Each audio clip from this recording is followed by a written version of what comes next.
Hello and welcome back to the Scottish cottage renovation. My name is Fran. In this video is all about the final prep work for the concrete pouring day. So you see us here in a speed up version, how we're putting down the vapor barrier. So that's stopping the moisture from coming through the ground and essentially causing problems for our future floor and insulation. This was quite a hard job, to be honest, because not only was the vapor barrier very thick plastic and awkward to deal with, you can see where Ben's standing at the moment next to the window there. It's all those little crevices that cause a lot of problems, so you have a lot of creases, and then the final problem was actually fixing it to the walls, but I'll get onto that a bit later. So we managed to actually do quite good progress, but this is such a frustrating task that we essentially did this over several days and just did a couple hours a day working on this. So this sequence that you're watching at the moment, I think, is about an hour.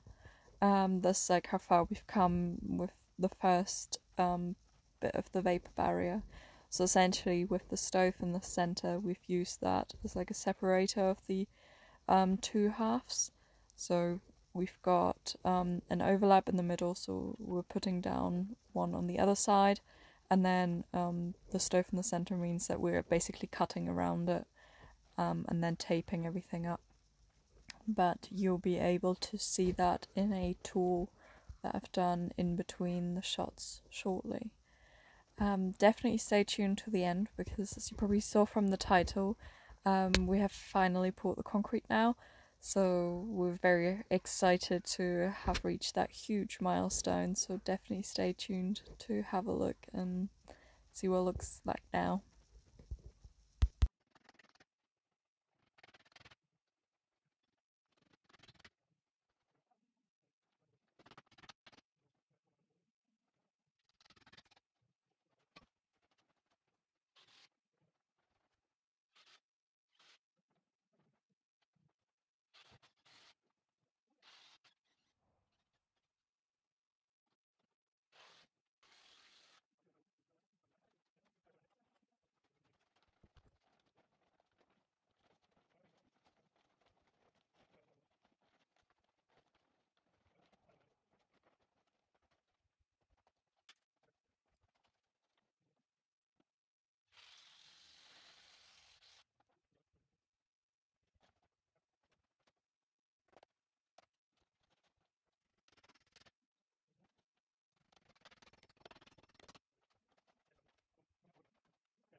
So this is what the house looks like at the moment. Just turn it around. So we still have to put the tape on the overlap, just here, and just get rid of some of these creases because they're really not ideal. This was such a hard job to do because there's just loads of complications. You can't really drill into the sandstone because it's so hard. So we needed to use extra long screws and try to get in between the cracks, but the sandstone wasn't cut very even, so it was really hard to get any screws in. We did try masonry nails as well, and they didn't really work well, so yeah, so we ended up just using some screws and the battens just to hold them up easier. Yeah, so we still have to do the bathroom. Yeah, everything else is done.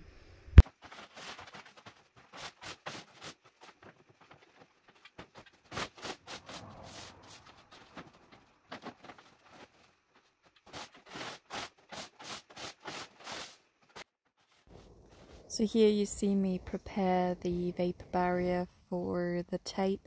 I'm just getting rid of some of the sand to make sure the tape will stick easier to the ground, and essentially just putting some of the creases right so I can tape over them a bit easier as well.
So we finally managed to pour the concrete. We had a very smooth experience on the day, so it only took about 3 hours to get the entire house done.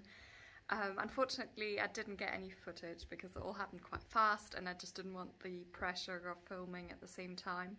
But yeah, so we had 2 concrete trucks, each with about 4 cubic meters of concrete. So we had the concrete reinforced with some fibre, which meant that we could pour the entire slab in one piece, as advised by a structural engineer. So we didn't have to have any expansion gaps or any concrete rebar, which just saved us a lot of money, which was great. And yeah, so it was a really smooth experience. You'll notice we did have to take the windows out though, so the kitchen windows out as well as the living room window. So this was just so we could pour the concrete a bit easier. And yeah, so you can tell I'm walking on it already. It's already pretty set in places. So this is day 7, I guess, after the concrete pour. And you can see we had it poured quite wet just to make sure that it's pretty level. We did go for quite a rough finish since we're going to put insulation on top of this, and then also underfloor heating, and then pour the screed on top of it. So we didn't need it perfectly smooth and exact level, so there will be the odd tiny dip somewhere. These bits have just come off in the last couple of days. And yeah, so we've got the plumbing in here, which is the kitchen area. Then we've got the plumbing as well in the bathroom. But yeah, no, it's been a great experience and we're just really chuffed that we managed to finish it now. And we're hoping just to take a bit of a break from working on the house for the next 2 to 3 weeks. And that time we're probably going to do some wood cutting and wood splitting to stock up for our stove for the winter. And yeah, we'll try to do some more filming while we're doing other jobs as well. If you're interested, do let me know in the comments. And I hope again to see you soon. I'm just going to finish off with the view from my kitchen window. Hope to see you soon. Bye.